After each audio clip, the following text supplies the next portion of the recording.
ABC Listen. Podcasts, radio, news, music and more. A chance to win your way into September in the final round of the home and away season in 2025. It's do or die between the Western Bulldogs and the Fremantle Dockers. Who needs a wildcard round, right? Well, apparently the AFL does. From the 2026 season, the pre-finals bye in the men's competition will be replaced by a wildcard finals round for the teams in 7th, 8th, 9th and 10th. This kind of structure isn't uncommon in the US. Think the NBA play-in tournament or the NFL's wildcard weekend. But do we need it here? And do fans really want it? And what does it mean for the AFLW, who enjoyed clear air in the pre-finals bye weekend? I'm Poppy Penny, and this is ABC Sport Daily.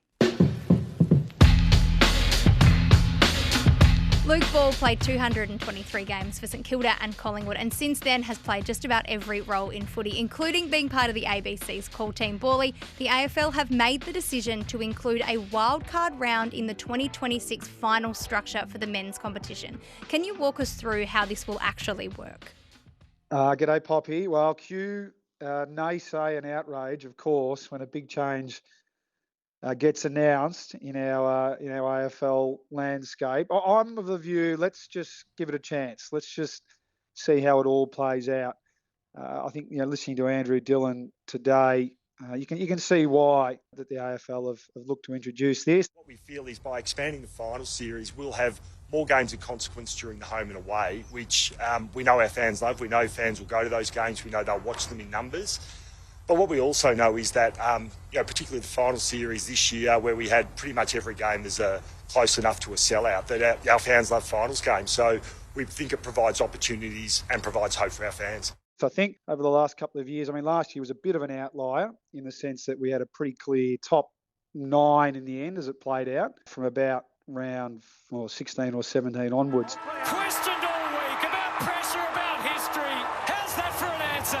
September glory awaits for the Dockers. The pain for the Bulldogs will be felt well after the echoes of the final siren fade. Fans of the bottom 10 sides start losing a bit of interest. So from that point of view, it incentivises those teams that might have struggled for differing reasons, like the Swans last year with injuries and were coming home with a head of steam. It really incentivises them to finish the year off and perhaps time their run where they can make a late charge for the finals.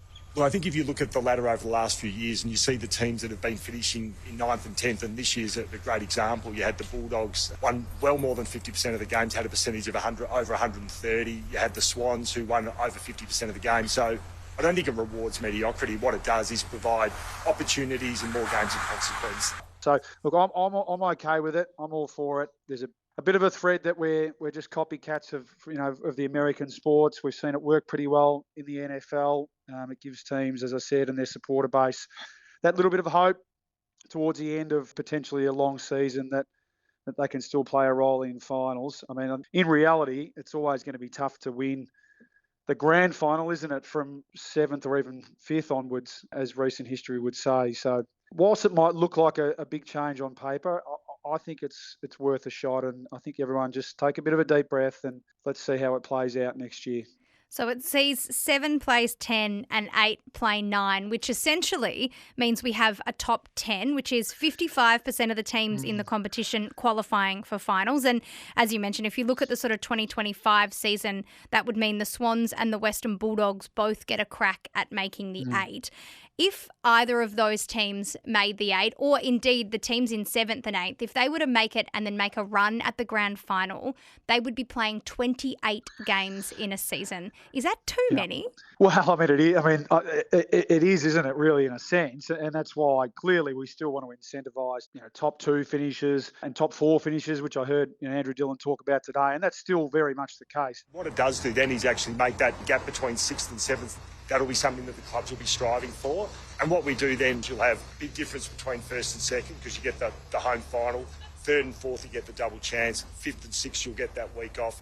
And then 7th and 8th, you'll get to host a home wildcard final. So, goodness, if a team's good enough to finish 9th or 10th and go all the way to win it, well, in a sense, that should be heralded and celebrated as an incredible achievement, because that's certainly the long way home, and teams should still be very much trying to finish in that top 4 spot, because as I said, that's where usually the premiers come from. But I think you can always look at a year in isolation. I think, and I understand the commentary around the fact that a final series of 10 in a competition of 18 is potentially rewarding mediocrity. I understand that.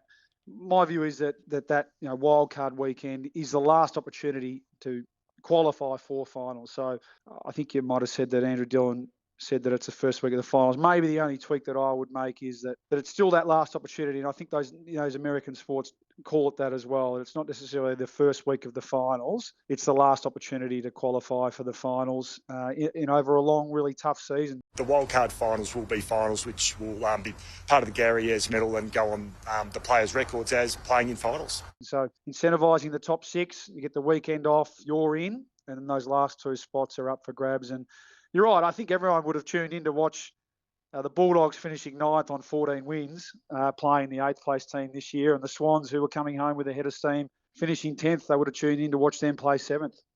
I do think footy fans, regardless of whether they're for or against this, as you say, they will be sitting down to tune in to watch these. But for those teams who do play in the wildcard round, they then miss the pre-finals bye because that's obviously when these matches are set to be played.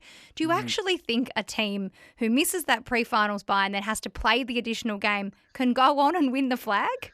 Oh, it'd be very unlikely, wouldn't it? It'd be a big mountain to climb. But it's interesting because you speak every team last year. There were different noises coming out of them in terms of that bye and whether they would have preferred to keep playing or whether a weekend off. Like for instance, a Collingwood who probably had a bit more age in their legs and really benefited from that weekend off. So different teams it will suit differently and will adapt to the change differently. But some teams might just like, as I said, for instance, the Swans last year, who were finishing with their head of steam, might like to keep it rolling. Andrew Dillon was pretty strong this morning that this obviously means more games of consequence for fans to enjoy as the season ploughs on. We know that sometimes sort of during that midpoint of the season it can feel like a bit of a slog, but fan reaction, at least online and from what I've seen, hasn't been wildly supportive of this sort of wildcard move. So if fans aren't loving it, can you see a reason that the AFL have decided to do this? Is it, do you think, some kind of money element? Oh, I think there's no doubt. I think one of the things that Andrew Dillon led with was that people love watching high consequence, finals, even if it is in inverted commas, like games. So I think there's no doubt that that's played a huge part in it. What was the feedback from clubs? Were they unanimous in support? Yeah, absolutely. As I said, we've been speaking about this for a couple of years now with our clubs at CEOs conferences. And, I've got plenty of good feedback from the clubs overnight. And as fans, we vote with our feet, don't we, and our eyeballs. So, as you said, regardless of whether people like the idea, the notion or not, and whether the 10 into 18 thing, people think is rewarding mediocrity, regardless of that, I think people will definitely tune in. And again, if you only look back to last year or the year before, those teams finishing 9th and 10th, having one last crack to get in, playing against the 7th and 10th teams, I think, I know I'd certainly be watching, even though at times the season can feel like it is dragging on a little bit. When there are high stakes and a big reward on a game of footy, people tend to turn up and tune in. So that's clearly played a big part in it. We almost got a taster of it at the end of the 2025 season, given Freo played the Dogs and it was win and you're in anyway. So it's sort of a taste of the wildcard round there. The other big question that's been raised is around the AFLW competition. That pre-finals bye was an opportunity for that league to have some clear air from the men's competition. Do you think that there was enough consideration and consultation with the AFLW around this? Well, again, you can only go by what we heard today from Andrew, and I know he's a massive supporter of AFLW and will continue to be. I mean, ultimately, I think we want a landscape where they coexist, don't we? Where they're running side by side or, playing at the same time. So I don't see this necessarily as a blow to that, as a week where we give them free air.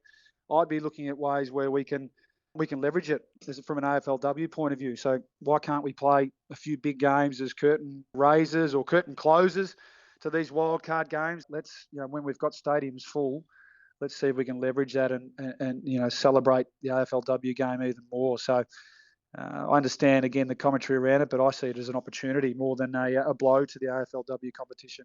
So a lot of this conversation, I think, boils down to what many are saying is an Americanisation of our Australian game. And we see this wildcard or play-in structure, as we've talked about in the NBA and in the NFL over in the US. Do you think we are seeing a creep or almost an over-Americanisation of Australian rules footy?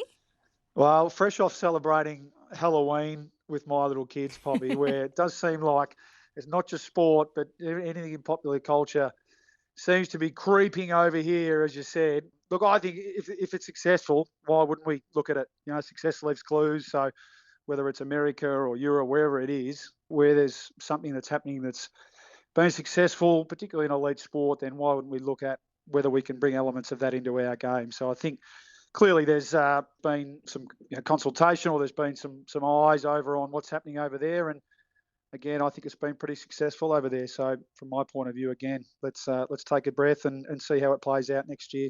Luke Ball, as you say, I think that regardless of how against this concept you are as a footy fan, we will all be sitting down and watching in the pre-finals bye as there are 4 teams battling it out for those last 2 spots. Thank you so much for your time. I really appreciate it. No worries, Poppy. Good to chat. Headlines. Sticking with Aussie rules for a moment, and week 1 of the AFLW finals has wrapped up with North Melbourne extending their winning streak with a victory over the Hawks, making another preliminary final, along with Brisbane, who will enjoy the week off after beating Melbourne. Week 2 of the finals will see Carlton take on Hawthorn and the Crows face the D's. In the men's competition, Richmond have announced that they've sold 1 home game a year for the next 2 years to Tasmania in a multi-million-dollar deal with the state. Formula 1 and Oscar Piastri's quest for his maiden World Drivers' Championship just got a little tougher at the Sao Paulo Grand Prix after he finished 5th thanks to a 10-second time penalty incurred on lap 6. Charles Leclerc's got to run, Oscar Piastri's got to run, 3 wide into turn number 1. How brave is Piastri feeling? He hits Antonelli, who hits Charles Leclerc, but that's a dramatic moment and there's no tyre on the Ferrari for Charles Leclerc. Piastri went all in and contact with the top 2. Oscar Piastri has been given a 10-second time penalty. To make matters worse, his teammate and championship leader Lando Norris finished first, meaning the Australian now sits 24 points adrift of the lead. The real story of the race, though, was the incredible drive of Max Verstappen, who started in the pit lane and finished on the podium in 3rd. Incredible stuff. Alex de Minaur has lost his opening match of the ATP finals, losing in straight sets to world number 1 Carlos Alcaraz. These two treating us now. What have I got to do, says Demon. Well, all he can do is shrug the shoulders. How on earth has Alcaraz managed to win that point? De Minaur was competitive in the first set before eventually falling 7-6, 6-2. He's not out of the tournament though. He could still finish in the top 2 in the group and make it to the semi-finals if he beats Lorenzo Musetti and Taylor Fritz. And Australia have clean swept the Rugby League Ashes against England at Headingley over the weekend, and Reece Walsh continued his excellent form, scoring the final 2 tries to secure the 3rd win. Walsh steps off the left foot, goes through and scores the try. Walsh with a double for the 2nd time this series. Way too easy. The Gillaroos beat the Kiwi Ferns 40-8 to win the Women's Pacific Championship, but the Kiwi men completed an excellent comeback against Toa Samoa to take out the men's. Ball's going to be played, last play of the game. Blaze Talangi at a dummy half, runs it to Charles Dickel-Klukstar, and that's it. New Zealand has won the Pacific Championship, defeating Samoa in the final 36 points to 14 in a commanding second half performance. Oh, and the crowd for that game was amazing. To cricket, and did you know that the Ashes starts next week? The first test is in Perth, and that means that this week is all about watching the Sheffield Shield to see who is or isn't finding form at the right time. The New South Wales bowling attack is stacked with the likes of Josh Hazlewood, Nathan Lyon and Mitch Starc all bowling together. And the good news for Australian fans is that Starc looks menacing, dishing out toe-crushing Yorkers at will. On the batting side of things, opening hope Jake Weatherald was out, bowled for 23 off just 32 balls. And he's chopped on, bowled him. Well, Weatherald's run comes to an end, back-to-back boundaries, and then he slaps it onto his stumps. Tasmania a 1 for 38. He was really getting in a mood there, Weatherald. It's chopped on. A big few days of Shield cricket to come. I'm Poppy Penny, and this is ABC Sport Daily, produced by Phil Pryor. Thanks to Fox Sports, Tennis TV, Cricket Australia and Formula One for the extra audio used in this episode. Discover more great ABC podcasts, live radio and exclusives on the ABC Listen app.